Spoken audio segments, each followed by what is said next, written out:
Good morning, gladiators. Welcome back. It is Thursday, November the 5th. I am so happy to know that we're close to the end of the week, right? It's been a pretty long week, even though you all had a day off. It seems to be a pretty long week, but that's okay. I'm always happy to see you. That's what's more important to me is to see your faces every day, whether you're in class or you're in my Zoom. All right, so what we're going to do is we're going to continue talking about the colonies. Yesterday, we talked a little bit about the principles of the Constitution and why we did them, right? Why we added them. We last week we talked about the Bill of Rights. We have talked about kind of going into history, then going forward, then coming back to history to discuss it again, and then going back to history again. So we're kind of going back and forth, but there's a reason why we do it that way, okay? And it's not to confuse you, but we're always taking things back and forth just to give you that prior knowledge and to constantly keep reminding you of the concepts, okay? So today we're going to still talk about the colonies. We're going to talk about the U.S. region's economic systems. So you're going to watch this video, okay? And let's go ahead and talk about the U.S., the exploring of the 13 colonies. Now, the reason we're bringing this up is because we need you to understand why the 13 colonies came, why they are in place, right? I mean, what started it, and how is it that today we have learned so much from them? We know that socially we've learned a lot from them. Government, we picked up self government, that they used the Magna Carta, the English Bill of Rights. They used various things. They learned things from Greece, so they created this government of making sure that we had a representative government. But then we also had this economic system that we learned from them. And one thing that is an important concept for you to understand is mercantilism. So mercantilism is the colonies cutting down doing the goods, right? Cutting down the trees, maybe working the plantations, sending the product over to England, and then England creates a product, and then they send it back to the colonies to sell. Okay? And we'll explore that a little bit more. All right, so you have the 13 colonies. You have the three regions. Each region is very different. They're different economically, social, geographically, and of course, political. Okay, you have the New England colonies that consist of New Hampshire, Massachusetts, Rhode Island, and Connecticut. Then you have the middle colonies that consist of New York, New Jersey, Pennsylvania, and Delaware, and the southern colonies, and that would be Maryland, Virginia, North Carolina, South Carolina, and Georgia. All right, so let's go over them. So remember, the 13 colonies were established. It really started before 1607, but we consider 1607 as our first date because that is when we established Virginia, Jamestown.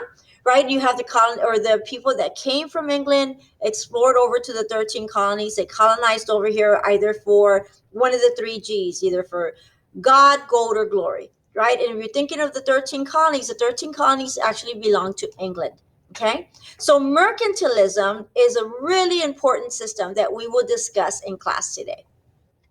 So remember, the goal is to have this colonial growth, right? To establish the colonies and to eventually spread out west. But we're going to spread out west very, very slowly because remember, who lives here?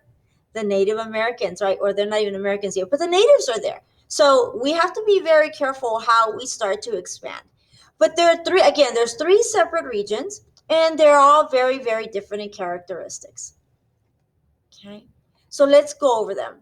So you have the New England colonies, which we call the Northern Colonies. Now, these colonies are very, very different because, they don't have a lot of fertile soil. They have rocky soil, they have longer climates, winter climates, and short growing seasons. And the good thing about them is that they have a lot of natural harbors. Look at that, have these natural harbors. So they're able to trade. That is one system that they really use and take advantage of.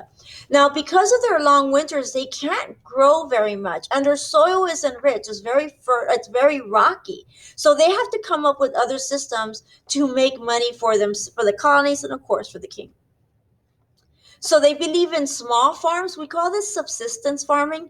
Basically, subsistence farming is just another word for small farms, right? You have a farming system where you're growing just enough to survive on. Okay, that's it. You're not trying to make money out of it. You're just growing just enough to survive on. Some of us have little gardens in our backyard. Think of it like that. Okay, you're growing something to use in your home. Okay. Now an abundance amount of forestry, right? So they use that for lumber and shipbuilding. Now remember, they're near the ports. So they take advantage of the ocean, of what's in the ocean. Not only can they trade, but what's in the ocean? Little fishies, right? The fish are in the ocean. So the fish is not only something that they can use to eat, but they could sell it as well. And of course whaling. So they're not like getting the selling chops and pieces of the whale. They're actually using the whaling oil, and they used to use that for lanterns, and we'll explore that a little bit more today. So many New Englanders became sailors, fishermen, and merchants, and the trade that they concentrated on was shipbuilding. A lot of shipbuilding, lumbering was really big for them. Okay. Then we have Massachusetts. Remember Massachusetts? You have the Pilgrims and the Puritans. These are the people that escaped religious persecution. Well, they also believed in coming up with a way of having self-government. And their lifestyles and their government is really, really different from the middle and the south. But it's really important that you understand this, because when we get into the religious aspect, I want you to understand that they came because of religious persecution, but they created a government that we still follow today, that self-government where the people are in charge. It's not the government, right? It's we're in charge of them, they're not in charge of us. Then you have the middle colonies. The middle colonies, we call it I call it the breadbasket. We call it the breadbasket because of the soil that they have. They could grow grains like you wouldn't believe, like a lot of grains.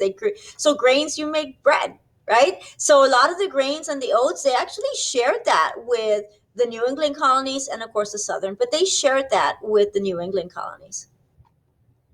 They had fertile soil, moderate climate season, moderate growing season. And we call it the breadbasket because they grew so much food. Think of it, your tummy, the middle colonies, your middle portion of your body. Okay. Now, economically, they also had lumbering, shipbuilding, grain was exported, and they had small and large farms. And we'll explore that some more today. Now they believe that all people were equal, including blacks and Indians. And remember, you have the Puritans here. So they're trying to treat everyone fairly. They're the ones that worked with the Indians, right? The Pilgrims worked with the Indians. They did not believe in slavery, so they were the first to abolish slavery in America. So they believed in having a greater ethnic, religious diversity, and we'll talk about that today. Then you have the South, right? The South grew crazy, not only with tobacco, but they also grew with cotton. So somebody needs to work these farms. Originally, they had people who came from England, and they call them indentured servants because they had a contract with the king, usually about 7 to 9 years, where they would work the farm for free and until they had food and they had shelter. But these are colonists. They're not used to working in such harsh conditions. It's hot out there, right? Especially in the South. So the plantations, they had a plantation system. So they required a lot more help. And this is when they started bringing the slaves coming in from Africa. This is where they created the triangular trade. They had more slaves in the South because they required a lot more work. Here they grew cotton. They had tobacco. We call those cash crops, right? Indigo. I don't know if you know what indigo is, but indigo is a blue dye that we actually use for our blue jeans. Sometimes you'll notice some blue jeans have this weird scent, this weird smell. That scent is the indigo. Okay, so they had flat land, they had fertile soil, and this is why they were able to expand economically. It's why they did so well.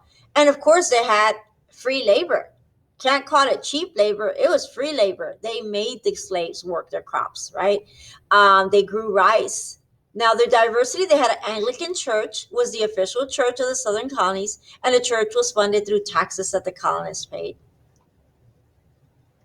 And we will talk a little bit more about social and government today in class as we go through the colonies. Okay, I don't want to overwhelm you. All right, so let's go ahead and go to the assignment. Today, you're going to have a color-coded colonial regions graphic assignment. This is pretty easy. I think that you'll understand the concepts very well. So basically, what I did is I put the New England colonies. You have the political, economic, and geography. Remember, the political is going to be their government. Economic is how they make their money. And the geography is going to be what type of land that they have.